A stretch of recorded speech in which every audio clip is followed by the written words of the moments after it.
Eh ang problema lang pala, mali yung mga sinumiti niya. Pero kung titingnan mo, nakalista doon, saan ginamit, saan napunta yung 125 million na yon. Napaliwanag naman pala eh. Nakalista naman pala, enumerated eh. 1, 2, 3, 4. Ito yung pinaggamitan namin. Kaso sinasabi nila, teka, mali ito, disallow dito.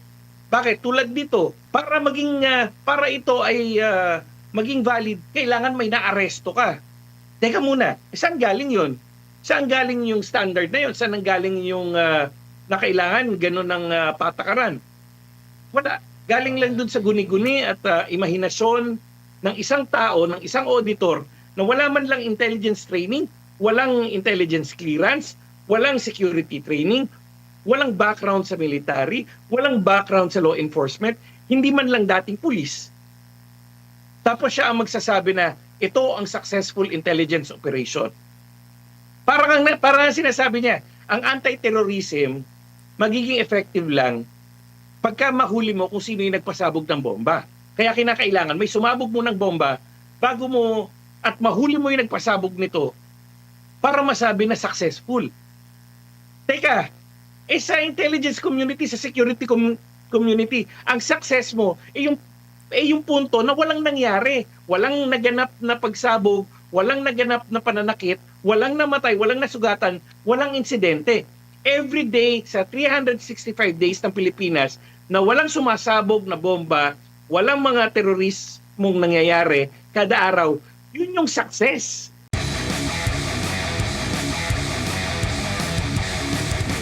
Programa sa buong mundo. Opo, kanina po marami pong mga natalakay, maraming emosyon, maraming diskurso at debate.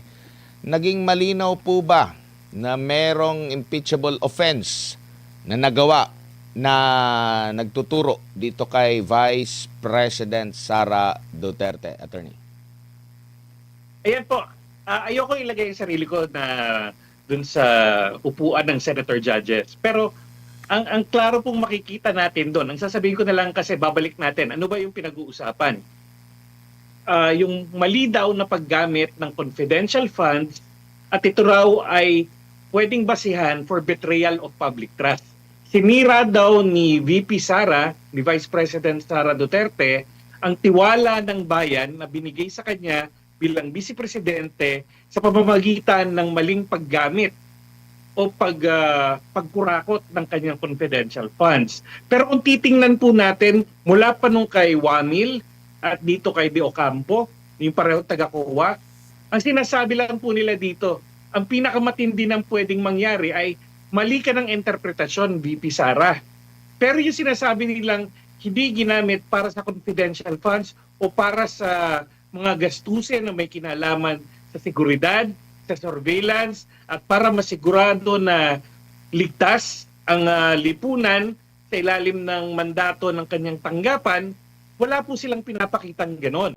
Ang napag-uusapan nga po lumalabas pa na ang nagiging diskusyon o debate, tama ba yung interpretasyon ng COA doon sa mga sinumite, doon sa probisyon ng Joint Circular 2015-01 at yung mga dokumentong sinumite ni VP Sara. Ibig sabihin, yung sinasabi nila na 125 million ba yun? 125 million na confidential funds, hindi nila sinasabi na ito ay ginamit niya pang personal na gastos o para sa kanyang luho o para siya ay magpayaman. Ang sinasabi lumalabas, meron talagang paliwanag si Vice President Sara at ang kanyang tanggapan saan ba napunta yung pera na ito. Nagkakaroon lang ng problema o nagkaroon lang ng notice of disallowances o notices of disallowance dahil mukhang hindi compliant daw sa joint circular ng COA at ng 5 pang ahensya, DMD, DILG, DBM, yung mga sinumiting dokumento ni VP Sara. Pero kung mapapansin nyo nga po, ito talaga yung punot dulo ng lahat. Mukhang lumalabas na ang nagsasabi lang na mali yung sinumiti nila ay yung mga taga-COA mismo. Interpretasyon nila. Kasi kung titingnan mo yung sinumite ni VP Sara at ng kanyang tanggapan, Kumpleto sila. Kung gagawin mong checklist yung nakalista doon sa Joint Circular 2015-01, kumpleto sila eh. Kaya tingnan nyo, balikan nyo yung testimonya ni Wamil at itong testimonya ulit ni De Ocampo ngayon. Lumalabas, ang parang sinasabi nila, mali ang sinadmit ni VP Sara, ni Vice President Duterte. Mali yan. Pero nung tinanong sila, anong basihan nyo? Kasi feeling ko mali. Kasi sa interpretasyon ko, mali. Kailangan, pagkagagamit ka ng confidential funds, pagka ang pinagamitan mo ay reward or for information, kailangan may proof of success ka. Kailangan may nahuli ka. Kailangan may nakulong ka. Di ba? Parang, teka muna, itong mga taong ito, itong si Wamil at si De Ocampo, yun ang mga taga-COA, sila nagsasabi na, hindi, ito dapat ang parameters of success para tawagin niya na isang legitimate confidential expenditure. Kailangan ganito lang. Kaso wala naman silang training. Sila mismo nagsabi, wala naman silang training sa intelligence. Wala naman silang training sa security. Hindi nila naiintindihan ng mga basis and fundamentals and basics of surveillance. So, ano yung pinag-uusapan natin dito ngayon? Ang parang pinag-uusapan, teknikalidad. Ang teknikalidad, hindi yan ang hindi pagkakaintindihan o pagkakaiba ng interpretasyon sa teknikalidad, hindi yan betrayal of public trust. Hindi panlilin lang sa bayan yan. Hindi pagsira ng tiwala ng bayan yan. Yan ay pagpapakita na may problema yung ating mga patakaran kung kaya't may dalawang ahensya na magkaiba ang interpretasyon. Pero kung titingnan mo talaga, ano ba talaga yung espiritu ng betrayal of public trust sa pamamagitan ng maling paggamit o pagnanakaw ng confidential funds. Ang talagang punot dulo nito, kailangan mapakita nila talagang kinamkam na napakasaba ni Vice President Duterte sa kasamaan niya, ninakaw niya at ginamit niya sa pansariling kapakanan. Pinambili niya ng sarili niyang kotse, nilagay niya sa maleta at ginamit niya pambili ng mga alahas para sa kanyang luho. Wala silang pinapakitang ganon. Lumalabas ang debate nga, teknikalidad lang.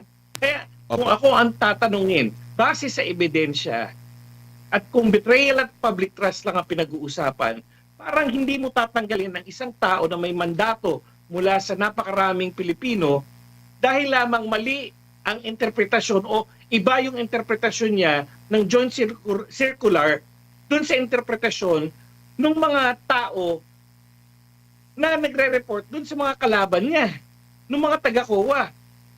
Kasi kung titingnan natin, 2023, yan na yung panahon na medyo nagkakaroon na ng rift o medyo nagkakaroon na ng lamat ang relasyon ng mga Duterte at ng mga Marcos. Di ba hindi ka nagtataka bakit parang biglang nung panahon na yun biglang nagkakalabasan ng problema na to? Opo.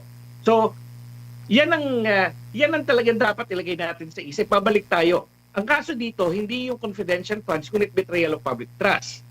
Yung betrayal of public trust, sinasabi nila, kaya may pagtataksil sa tiwala ng bayan dahil sa maling paggamit ng confidential funds.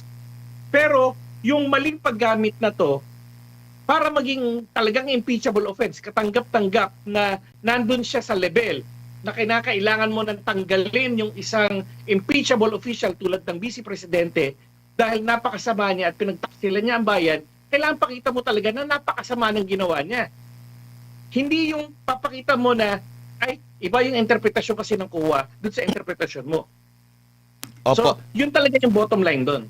Opo. Sa tingin niyo po, sapat na ba yung Joint Memorandum Circular para ma-interpret ng tama ng isang COA auditor kung paano ginamit o tama ba ang paggamit ng confidential o ng intelligence fund po? Kasi pinagtatanong siya ng marami kanina, kaugnay doon sa surveillance at kung ano-ano pa. Dapat yun lang ba ang maging basehan, lalo na dito sa special na klase na pondo na ito po, attorney? Ganito po, yung guidelines, yan po ay ang guidelines. So dapat sundin yan.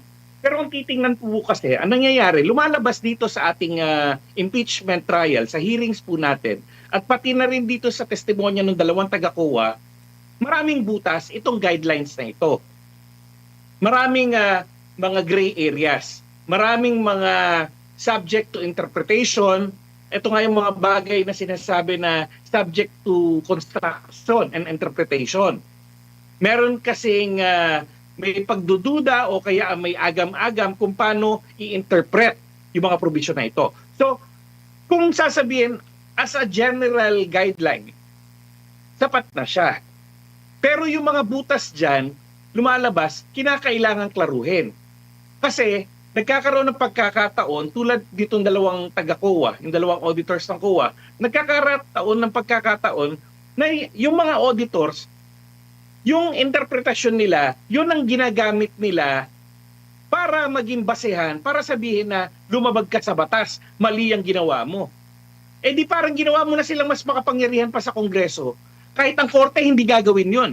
Ang korte natin, sa ating Rules on Statutory Construction, sasabihin lang ng ating korte, oy, ito yung sinasabi ng batas, ito yung interpretasyon ng batas. Pero hindi sila mismo yung magsasabi na ito dapat yung batas dyan. Judicial legislation na yon, kontra sa saligang batas yon.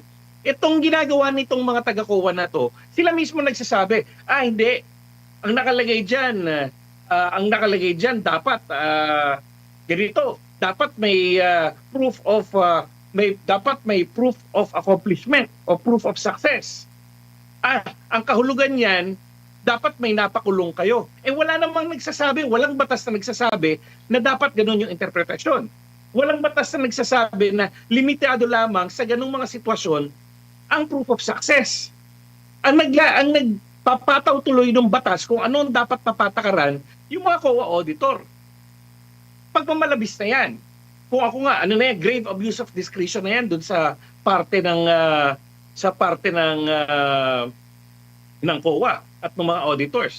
Yun naglabas ng notice of disallowance. Tapos nabuking pa. Nahuli pa sila na hindi nila binigyan ng pagkakataon bago nila pinataw yung notice of disallowance. Hindi nila binigyan ng pagkakataon ng tanggapan ni Vice President Sara na klaruhin at ayusin at punan yung mga kulang na sa tingin nila ay kinakailangan nandoon. Opo. Kasi pwedeng sabihin lang ni Vice President Sara, sige, ayaw nyo ng reward ng tawag, di tawagin nating information, yun naman kasi yung ginawa Huwag nyo tingnan yung label, tingnan nyo kung ano yung ginawa. At lumalabas, lahat naman ang ginawa. Di ba? Isa nga ni Attorney Ferrer, isa pa niya. Itong mga activities na to, ito dininay nyo to. Bakit yung dininay? Lumalabas, ginamit lang, kasi feeling namin mali. Kasi feeling ko. Kasi sa palagay ko ganito. So mas makapangyarihan pa sa COA at naging mas makapangyarihan pa sa Kongreso at mas makapangyarihan pa sa konstitusyon itong mga dalawang COA auditors na ito. Opo. Tapos makikita rin po natin dito yung hindi dati na pala 1992 pa sinabi na hindi kinakailangang magbigay ng mga actual na resibo. Acknowledgement receipts pwede na para doon sa mga rental or lease. Opo. Tsaka, Tapos attorney, sila ang nagsasabi na, teka, hindi, ni-repeal yan. Kung papakinggan mo yung testimonya, sabi nila, hindi ni-repeal na niya yung COA Circular 2015-01. Pero nung tinanong, saan dyan yung sinasabing repeal? Wala, implied repeal daw. Ang implied repeal, yan yung isang paraan, yan yung pinakaayaw ng Supreme Court yan na uri ng pagbabago ng batas. Kasi yan parang, again, discretionary na naman yan. Kasi yung kunyari, express repeal, sinasabi doon, yung section 1 nitong batas na to, wala na, repealed na. Pero walang ganun dito sa COA Circular 2015-01. Ang sinabi niya lang, lahat ng hindi tugma sa circular na ito ay ituturing na binago o binaliwala. Pero sa batas natin, kung titingnan mo yung jurisprudence natin, sa linya ng mga kaso na galing sa Supreme Court pa mismo, ang implied repeal is motion. Ayaw nila yan. Kaya pag tumitingin ka ng mga implied repeal, titingnan mo muna, meron bang paraan kung saan mai-interpret mo itong bagong batas na ito at may implement mo siya, pero hindi magko-conflict din yun sa dating rule o sa dating circular. Opo. O yung circular na luma, pwede bang ma-implement yan o ma-enforce yan o masunod yan na hindi naman lumalabag dito sa bagong circular? Lumalabas pwede, hindi siya inconsistent.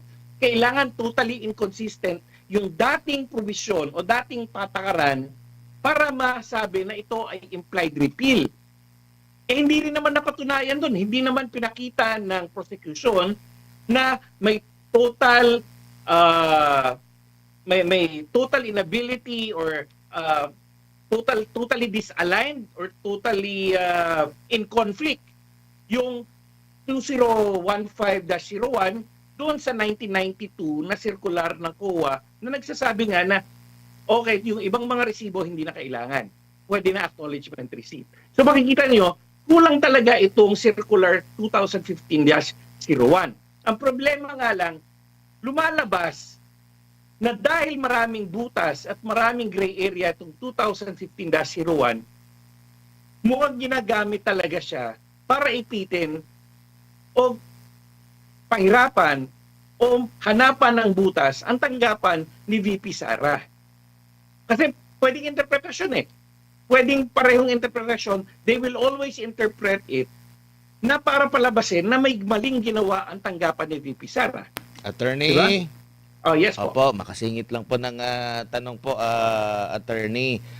Kapansin-pansin din po na halimbawa yung pinaggamitan po ng confidential fund, inaangguluhan po, bago pa man natin malaman yung nitty-gritty ng ginastusan, inangguluhan pa na itong confidential fund ginamit lang sa isang event, Christmas party at kung anong mga pagtitipon. Yung mga ganito pong mga pahayag na hindi talaga binabanggit, no, actually kanina lang natin nalaman na saan ba ginamit, yung sa surveillance, preparation, yung sa threat sa assessment at kung ano-ano pang pinaglaanan ng pondo. Pero nung nauna pa, kahit na noong panahon pa yata ng pagdinig dyan po sa Kamara, naangguluhan na yung pinagamitan ng Intel at Confi, yun nga mga pagtitipon mismo na kumbaga para sa pagtitipon ginamit itong confidential fund. Paano po dapat ito i-take ng publiko na dapat na hindi sila dapat na maligaw po, attorney, at maniwala agad-agad na hindi alam yung konteksto ng istorya po? Ito nga po sa ganyang sitwasyon po, una, dapat syempre alamin muna natin na kung ano ba talaga ang totoo. Pangalawa, klaro na nagsisinungaling sila. Yung half-truths, di ba minsan mas matindi pa o mas nakakasakit pa yung mga half-truths kaysa dun sa outright lie. Kasi ginagamit nila half-truths hindi ginamit nila yan para lamang panggas sa mga sasakyan nila, para magliwaliw. Teka muna, ano ba yung pinuntahan niyang pagliwaliw? Saang lugar ba yon? Nagpunta siya sa isang rebel-infested area. Siyempre, kinakailangan magpadala ng mga advanced units doon para surveillance, para yung ruta, bantayan. Diba? Kailangan alamin yon. Pero so kailangan alam natin at maging wari na ang ang taong bayan, lahat ng nanonood at nakikinig, huwag kayo masyado nagtitiwala o huwag kayo nagtitiwala dun sa kung ano yung sinasabi nila, lalo na sa mga press conference ng prosecution. Kasi hindi nila sinasabi ang totoo. Binabaluktot nila. Ito na nga bend the law na, bend the facts pa. Wala sa konteksto. Pero ang pinakamahalagang reaction dapat ng mga tao ay magalit. Bakit? Ginagago na tayo. Pasensya live. Niloloko na tayo. Diba? Parang harapan tayong pinagmumukhang tanga. Sasabihin, hindi, pinanggimik lang nila yan. Lumabas lang sila. Pinakuha nila ng mga table yan. Hindi, kumuha lang sila para kumuha ng mga hotels para sa kanyang mga tauhan. Teka muna, ano ba yung ginawa kasi ng lugar na yon? Buti sana kung nag-good time lang. Gumawa ng surveillance, nagsagawa ng mga pag-aaral, gumawa ng mga advanced recon sa mga ruta na pupuntahan nila. Kaya kinakailangan gawin yun. Nagkaroon ng mga pagpupulong. Siyempre, pagka nagpupulong ka, may mga kailangan kang ayusin na venue. Kasama din sa mga usapan yun. Diba? Dapat maghalit na tayo. Harapan tayong nililinlang, harapan tayong niloloko. Kaya pag tingnan nyo ngayon ang prosecution, wala na silang kredibilidad. At mabuti yan, patuloy nilang gawin yan kasi patuloy na mabubuo sa isipan ng mga tao, walang kredibilidad kayo. Walang, hindi dapat pagkatiwalaan yan. Kung ano man ang pinipresenta nilang ebidensya, hindi dapat binibigyan ng pansin o hindi dapat binibigyan ng bigat. Ganun dapat ang tingin sa kanila. Nakakagalit na eh. Kasi harapan ng panlilinlang yung ginagawa nila. Akala yata nila ang taong bayan ay maloloko nila at lahat tayo ay bobo. Opo. Attorney, bago lang si partner MJ, may pagkakataon po ba na halimbawa kasi nabanggit nga natin na kanina na sariling interpretasyon. Along the way, during sa due process, may mga apela hanggang sa korte pa yan na nagkakamali din yung interpretasyon ng COA at pinapayagan po yung naisumite na mga dokumento nila, iba lang yung interpretasyon ng COA. May mga pagkakataon po bang ganyan, attorney? Opo, meron mga pagkakataon po na ang notice of disallowance nga po binabaliktad pa. Meron yung proseso, ang notice of disallowance po, may proseso yan para umabot at baliktarin yan ng COA mismo. At kung ang COA mismo, ang commission mismo, ay pagtibayin to, pwede pa iakyat sa korte yan. So mahaba pa pong proseso yan. Baka nga mamaya, matapos na yung kung magkaroon tayo ng eleksyon ng 2028 plus 6, so 2034, baka mamaya tapos na yung termino ng sunod na presidente, hindi pa tapos yung proseso kung mapa-finalize ba yung notice of disallowance na yan. May proseso po yan. Pero ito yung problema, lumalabas po kasi na shinortcut ng COA, ng mga auditors na ito, yung pagpapakita o paglabas o pag-interpret ng mga provision kontra kay VP Sara. At kung titingnan nyo, kung lalagyan nyo ng konting mali siya, nagko-coincide siya yung paghihigpit nila sa interpretasyon, nagko-coincide siya doon sa panahon na nagkakaroon na ng lamat ang relasyon ng mga Duterte at ng mga Marcos. Para naman yatang medyo talagang maglalagay ka ng duda dyan. Ngayon, isa pang punto, kung dadalin nga sa criminal case pa, itong paglabag na ito sa mga proseso base sa kanilang interpretasyon na ganun ang tingin nila o pananaw nila sa batas. Kung criminal case lang ito, dismiss na kaagad to. Bakit? Kasi ang sinasabi ng batas, kapag ka merong interpretasyon kung saan yung isa ay pabor sa akusado at yung isang interpretasyon naman ay pabor sa pabor o laban doon sa akusado, yung interpretasyon kung saan mas pabor doon sa respondent o sa akusado ang tatanggapin o gagamitin ng korte. So kung criminal case yun. Ang impeachment kasi, kung titingnan mo yung mga naging desisyon na ng Supreme Court sa Francisco case at sa iba pa, ang turing at sa pati na rin sa mga records ng Constitutional Convention, ang ebidensya na kailangan mo sa impeachment, nasa pagitan yan ng substantial evidence. So mas mataas siya kaysa dun sa ebidensya para sa administrative case, pero mas mababa siya doon sa ebidensya na beyond reasonable doubt para sa mga criminal cases.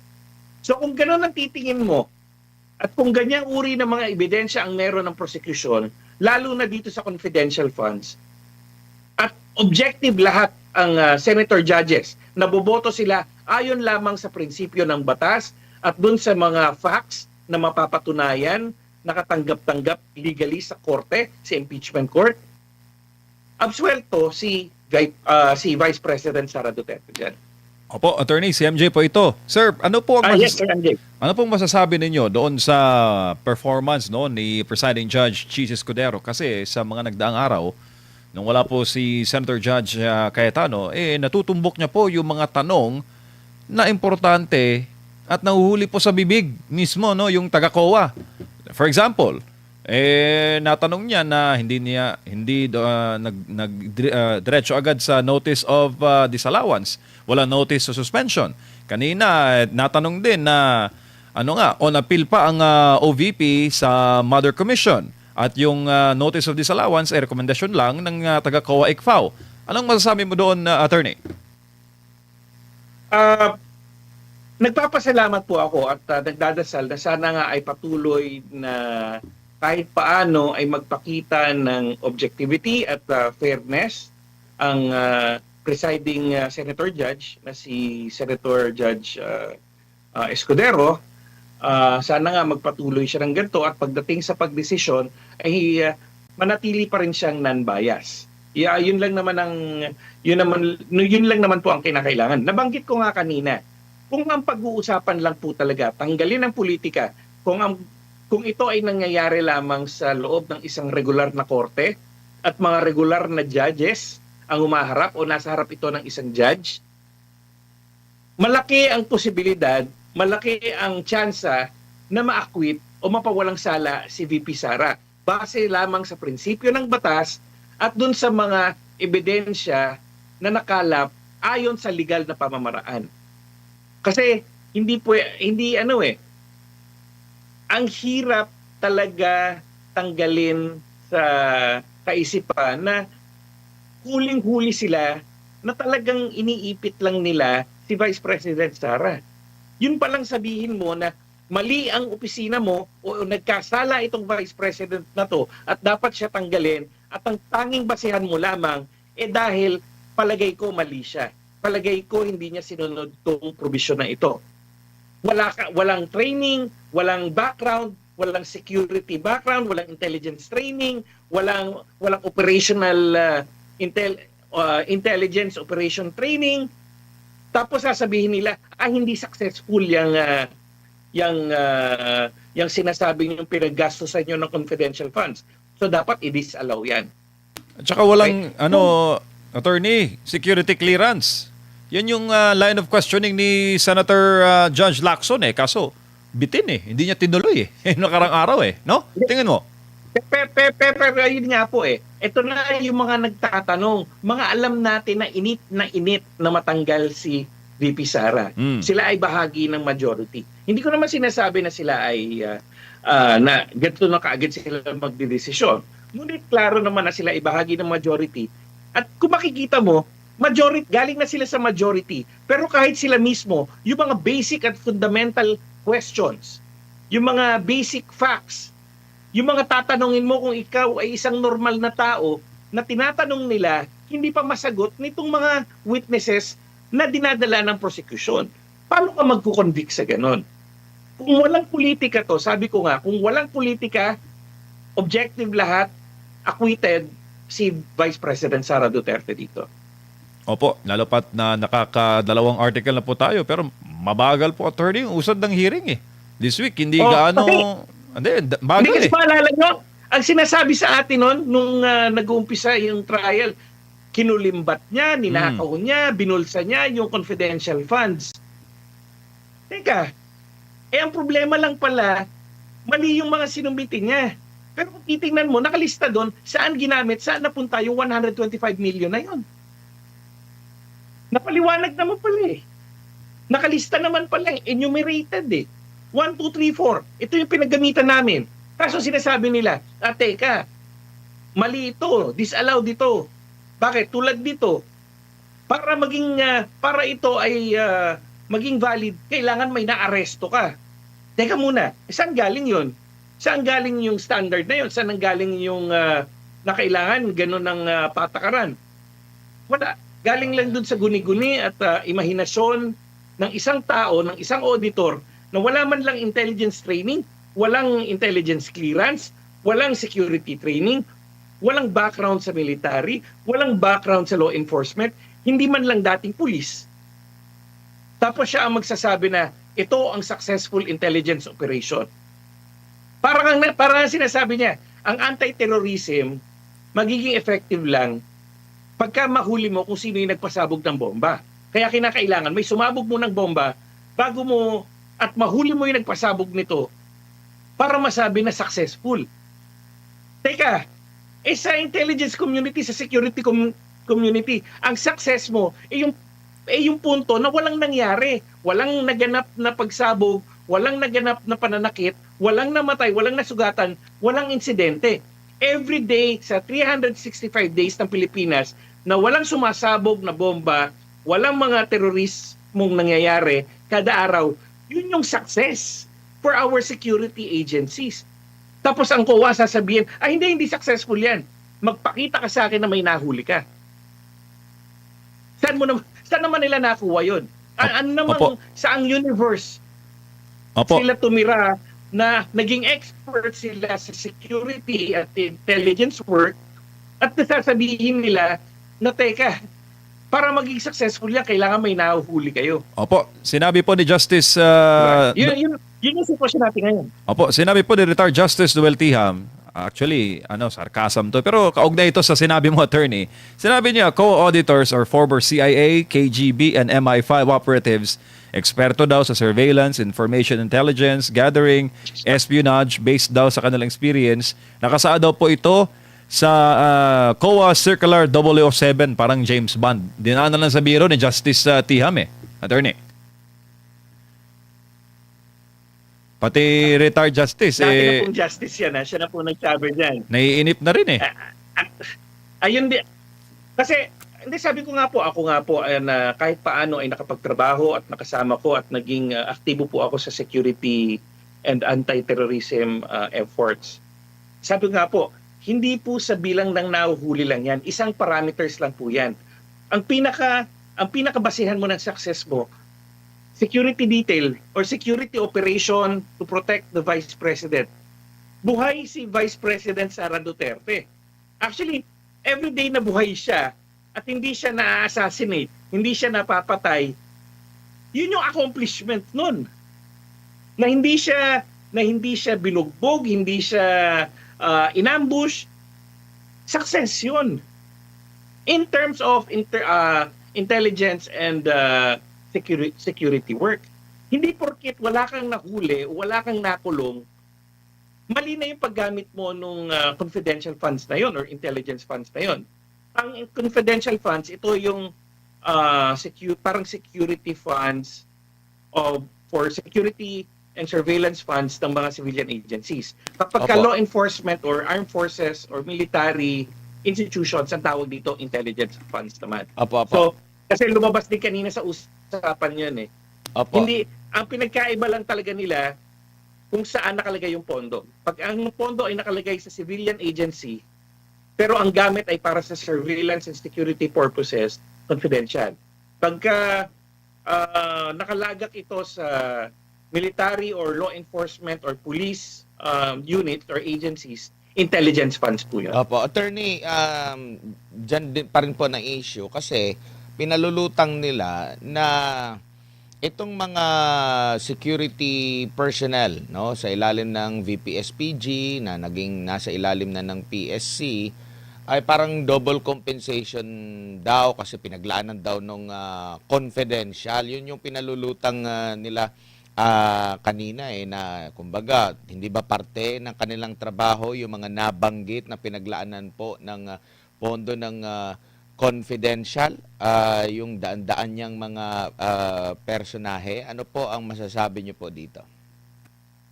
Hindi kasi, sige, titingnan ulit natin ang COA Joint Circular 2015-01. Sinasabi naman dito, bawal gamitin na pangsweldo. Pero nung niliquidate naman, may nakalagay ba doon na sinabi na pangsweldo? Sa operations lahat pinakita. Saan ba ginamit? Kasi yun ang, babalik tayo. Ito yung para mapasimple ang trabaho ng prosecution. Pakita nila, una, may confidential funds. Yung confidential funds, ginamit sa maling paraan at binulsa at ninakaw ni Vice President Sara at hindi niya na-liquidate. Ang problema, makikita na-liquidate niya Nilagay ito, tamang ahensya naman yung pinaglagyan. Ang Office of the Vice President ay isang national government agency. Ginamit niya ito base doon sa mga guidelines na nakalagay doon sa Joint Circular 2015-01 na kasama din pati yung 1992 circular. Tapos yung paggamit niya, niliquidate rin naman niya. Nilista nila, nakalista at sinumite lahat ng mga acknowledgement receipts at mga pwedeng resibo na isumite. At nandun din nakalagay yung narrative ng mga activities na yon.